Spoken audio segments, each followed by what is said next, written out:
What began as a protest against police brutality has become a conduit for young people, especially women, perhaps to vent their angers and displeasure about the happenings in the country.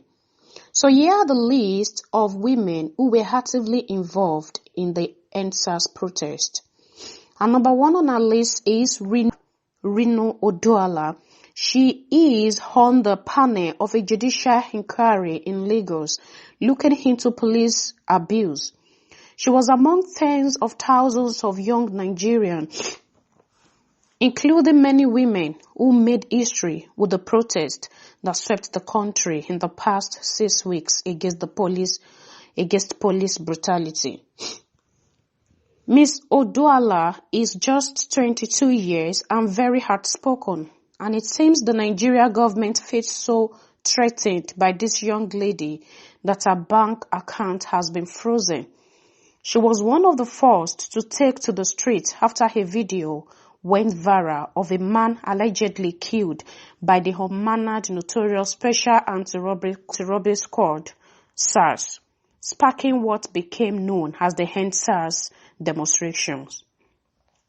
As a media strategist, she knew how to rally people on social media to join her, organizing blankets for people who ended up sleeping outside the state government building for 72 hours before police attacked them. Today, she's a part of a panel in Lagos sitting at a judicial inquiry into police abuse, which happens to be one of the key demands of the protest after the president disbanded the unit. But she is concerned more about her security and is one of the 20 protest organizers to have their fund frozen by the CBN. Another female EndSars activist is lawyer Modupe Odele. She had her passport confiscated last month. She had offered legal aid to those arrested during the demonstration. She has a website for the Feminist Coalition, a group set up by around 10 women to fight for gender equality, which became active during the EndSars protest. Though the website was blocked inside Nigeria and there is no trace to who was behind the move.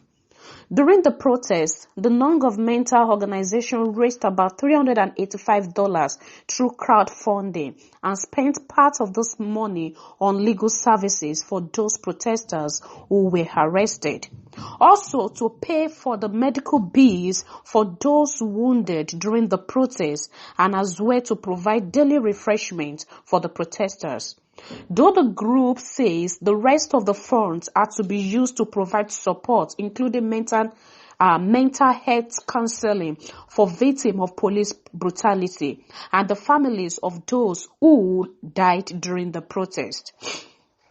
It is also to sponsor a memorial for those who were killed by the police during the protest as well.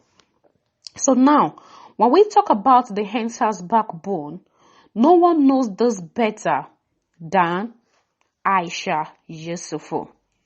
Aisha Yusufu is one of the women who also participated fully and actively in the protest. She's a co-founder of the Bring Back Our Girls movement, which has been working over the last 6 years to rescue the schoolgirls kidnapped in Chibok by Islamic Boko Haram militants. She was among the EndSars protesters who were tear-gassed by police in the federal capital, Abuja. Also, Ms. Kato, she was among the women who led the protest. She says it is not the end of the road.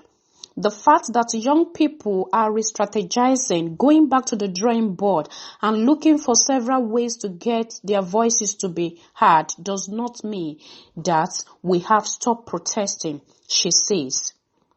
Now, going back to Yusufu Aishat, she says that it is not surprising that women became the backbone of the EndSars protest.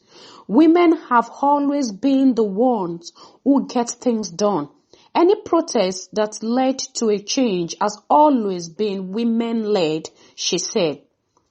Now, we all know that women have shown during this EndSars protest how they can use both social media and offline strategies to get their voices heard, which Aishat Yusufu says that should be used to their advantage in the fight for gender equality. She also added that women should look beyond feminism to female power. It's time to put ourselves to places we need to be, to stop asking to be invited to the table, but rather we should create the table. She also said further that it is time for any woman that feels like going into politics to do so without looking back. Let us take our place and be unapologetic about it. This is Yusufu's general note to the Nigerian women. And I just oblige that the Nigerian women will adhere strictly